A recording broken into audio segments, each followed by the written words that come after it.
Assalamualaikum warahmatullahi wabarakatuh. Salam sejahtera untuk kita semua.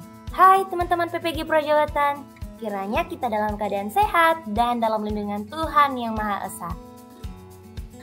Perkenalkan, kami dari kelompok 2 mahasiswa PPG Prajabatan gelombang pertama tahun 2022, bidang studi PGSD.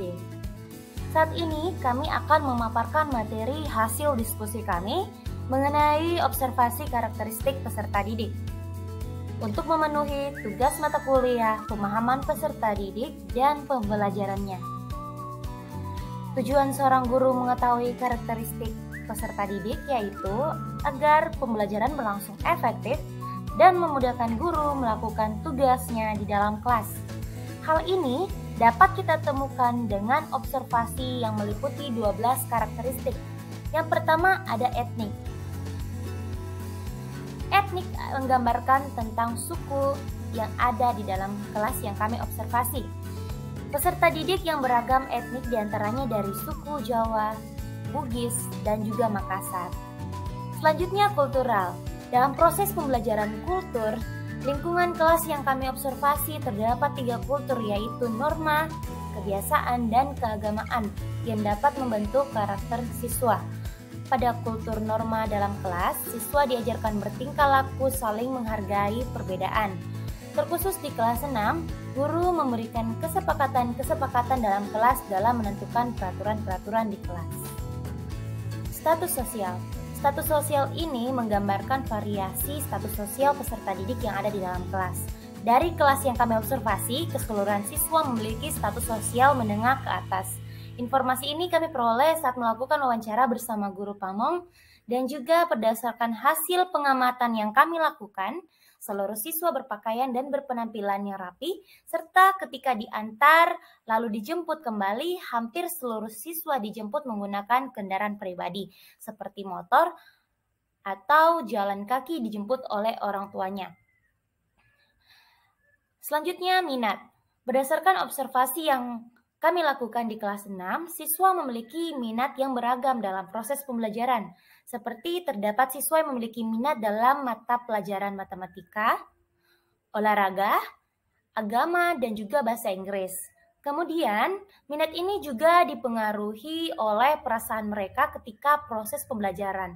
Oleh karena itu, untuk membangkitkan minat belajar siswa, guru menanyakan perasaan siswa sebelum proses pembelajaran. Selanjutnya ada perkembangan kognitif. Siswa kelas 6 saat proses pembelajaran harus menggunakan media-media konkret karena siswa lebih mengutamakan logika dalam berpikir dan masih belum bisa berpikir abstrak.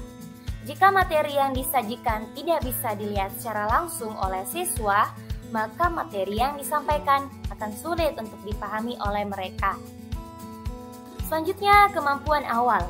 Dari hasil observasi harian nilai-nilai peserta didik mencapai standar tiap ujian tema.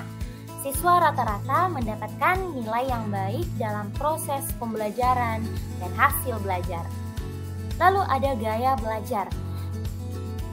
Siswa di kelas 6 di tempat kami mengobservasi terdapat 6 siswa yang memiliki gaya belajar auditory, 5 siswa yang memiliki gaya belajar visual, 9 siswa memiliki gaya belajar audiovisual, dan 4 siswa memiliki gaya belajar kinestetik. Lalu ada motivasi. Berdasarkan hasil observasi yang kami lakukan di kelas 6, siswa memiliki motivasi yang tinggi seperti siswa aktif mengikuti setiap kegiatan dalam proses pembelajaran yang berlangsung. Lalu ada perkembangan emosi. Siswa kelas 6 cenderung menyukai model pembelajaran yang interaktif, yang dimana siswa belajar secara berkelompok atau berkolaborasi sehingga mereka dapat bertukar pikiran dengan teman sejawatnya. Selain itu, mereka lebih paham jika dijelaskan oleh temannya dengan bahasa mereka sendiri. Seperti anak pada umumnya, siswa kelas 6 juga menyukai pembelajaran dalam bentuk permainan, sehingga wali kelas mereka sering mengevaluasi dalam bentuk quizzes atau word wall. Lalu ada perkembangan emosi. Siswa kelas 6 di tempat kami mengobservasi memiliki perkembangan sosial yang baik terhadap teman sebaya, seperti senang bekerja sama, saling menghargai, bersikap sabar, dan saling menyayangi. Lalu ada perkembangan moral. Siswa kelas 6 senang berbagi, terlebih jika itu menyangkut kebaikan kelas. Dalam kelas mereka memiliki tutor sejawat yang akan membimbing temannya yang kurang memahami pelajaran tertentu. Jika kelas 6 memiliki kesepakatan kelas yang dibuat oleh mereka siswa sendiri, sehingga mereka akan segan untuk melanggar aturan yang telah mereka buat sendiri.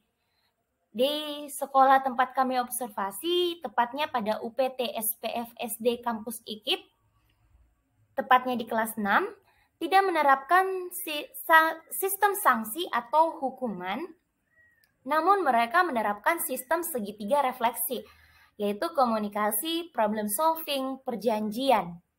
Yakni ketika siswa ke kelas 6, ketika mereka ada yang melanggar, mereka akan mengkomunikasikan penyebabnya kepada wali kelas, kemudian siswa mencari jalan keluar dari permasalahannya, yang terakhir membuat perjanjian kembali. Lalu yang ke-12 yaitu perkembangan motorik. Adapun yang pertama, bahasa tubuh. Siswa memiliki perkembangan motorik yang beragam, mulai dari bahasa tubuh yang suka bergerak seperti berlari, meloncat, dan maupun berjalan. Lalu ada kemampuan fisik. Suka mencoret tanpa arti. Lalu pada kemampuan fisik, siswa lebih cenderung menyukai kegiatan menulis, mencoret, mewarnai, dan menggambar. Dan yang terakhir, fokus.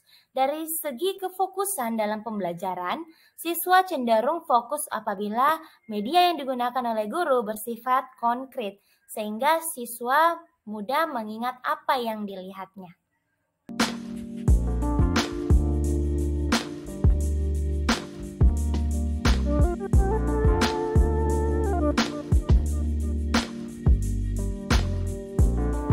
Baiklah, itulah tadi presentasi dari kelompok kami. Untuk teman-teman yang sudah menonton, kami ucapkan terima kasih dan kiranya menjadi manfaat untuk kita semua.